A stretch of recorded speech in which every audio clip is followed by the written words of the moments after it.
আজকে তোমাদের সঙ্গে শেয়ার করব ইম্পর্টেন্ট উপপাদ্য এবং কিছু এক্সট্রা অর্থাৎ প্রয়োগ, এবং এর মধ্যে থেকে কিন্তু পরীক্ষায় আসবে। তোমরা ভালো করে পেজ নাম্বারগুলো কিন্তু খেয়াল রাখবে।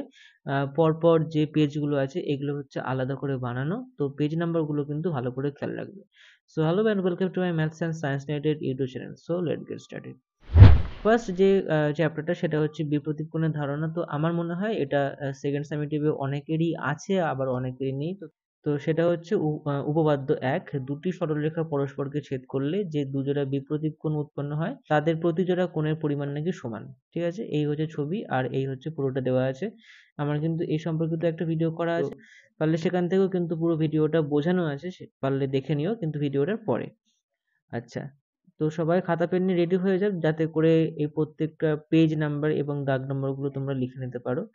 নেক্সট চলে আসছি হচ্ছে পেজ নাম্বার 78 এর। চারটি রশ্মি একটি বিন্দুতে এমনভাবে মিলিত হয় যে বিপরীত দিকের কোণগুলি সমান। প্রমাণ করি যে ওই চারটি রশ্মি দ্বারা দুটি সরলরেখা তৈরি হয়।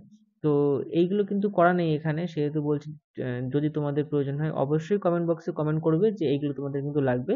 আমি অবশ্যই একটা পিডিএফ তোমাদের সঙ্গে কিন্তু শেয়ার করব। তো নেক্সট হচ্ছে এই কোয়েশ্চেনটা, সেটা হচ্ছে 11 দাগের কোয়েশ্চেনটা। দুটি সরলরেখা পরস্পর ছেদ করলে যে চারটি কোণ উৎপন্ন হয় তাদের সমষ্টি 4 সমকোণ, এটা কিন্তু প্রমাণ করতে হবে। এটা কিন্তু খুবই ইম্পর্টেন্ট, অর্থাৎ এখান থেকে 13টার মধ্যে মাত্র দুটো তোমাদেরকে বলে দিলাম যেগুলো কিন্তু আসতে পারে। নেক্সট পেজ নাম্বারটা খেয়াল রাখবে, সেটা হচ্ছে পেজ নাম্বার 90। পেজ নাম্বার 90তে দেখো এখানে লেখা আছে 10 দাগের কোয়েশ্চেনটা, দুটি কোণের প্রতি জোড়া বাহু পরস্পর সমান্তরাল এবং প্রমাণ করতে কি বলেছে যে কোণ দুটি সমান অথবা পরস্পর সম্পূরক। ঠিক আছে, আসতে পারে, এটা কিন্তু উপপাদ্য হিসাবে আসতে পারে বা প্রয়োগ হিসাবে আসতে পারে। ঠিক আছে, নেক্সট হচ্ছে 12 দাগেরটা, সেটা হচ্ছে প্রমাণ করি যে সামান্তরিকের একটি কোণ সমকোণ হলে প্রতিটি কোণই কিন্তু সমকোণ হবে। তো এখান থেকে 12খানা কোয়েশ্চেনের মধ্যে মাত্র দুটো তোমাদের কিন্তু কমনের জন্য বলে দিলাম। নেক্সট পেজ নাম্বারটা খেয়াল করবে, পেজ নাম্বার 93। নেক্সট পেজ নাম্বারটা খেয়াল করবে, পেজ নাম্বার 93 পেজের এখানে উপপাদ্য 6, যুক্তি দিয়ে প্রমাণ করি যে একটি ত্রিভুজের দুটি কোণের পরিমাপ সমান হলে তাদের বিপরীত কোণগুলির দৈর্ঘ্য কিন্তু সমান হবে। খুব ছোট একটি উপপাদ্য দেওয়া রয়েছে, এটা কিন্তু একবার দেখে নিও। নেক্সট চলে আসছি পেজ নাম্বার 97-এ। 97-এ এখান থেকে দেখো টোটাল দেখতে পাচ্ছ 10টা কোয়েশ্চেন রয়েছে। তো এক্সট্রার মধ্যে যেটা এর মধ্যে থেকে সব থেকে বেশি ইম্পর্টেন্ট সেটা হচ্ছে দুটো, একটা হচ্ছে 5 নম্বর এবং অন্যটা হচ্ছে বলছি প্রমাণ করি যে একটি সমদ্বিবাহু ত্রিভুজের ভূমিকে উভয় দিকে বর্ধিত করলে যে দুটি বহিঃকোণ উৎপন্ন হয় তাদের পরিমাপ সমান। এবং আরেকটা হচ্ছে 6, প্রমাণ করি যে সমবাহু ত্রিভুজের মধ্যমা তিনটি দৈর্ঘ্য সমান। এটা হচ্ছে মোস্ট ইম্পর্টেন্ট, এটা সব থেকে বেশি ইম্পর্টেন্ট, এই প্রয়োগটা কিন্তু আসতে পারে। নেক্সট দেখতে পাচ্ছ পেজ নাম্বারটা বলে দিই, 145 পেজ এবং চ্যাপ্টারের নাম হচ্ছে ত্রিভুজের কোণ এবং বাহুর মধ্যে সম্পর্ক যাচাই।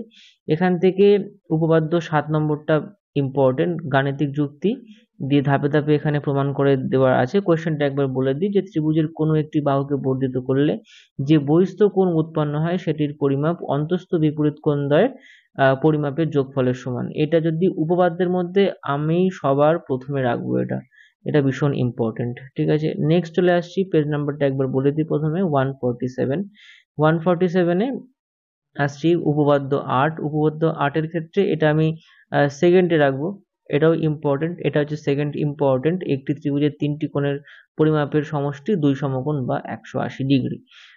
সো নেক্সট পেজ নাম্বারটা দেখে নিই, 151 পেজ। 151 পেজের মধ্যে এখানে অনেক প্রয়োগ আছে, তার মধ্যে আমি তোমাদেরকে মাত্র একটাই বলবো দেখে রাখতে, সেটা হচ্ছে এখান থেকে 13 দাগের কোয়েশ্চেন দেখো লেখা আছে ত্রিভুজ এবিসি এর অ্যাঙ্গেল এসিবি এর বহিঃ সমদ্বিখণ্ডক এ বিন্দু দিয়ে বিসি বাহু সমান্তরাল সরলরেখাকে ডি বিন্দুতে ছেদ করেছে।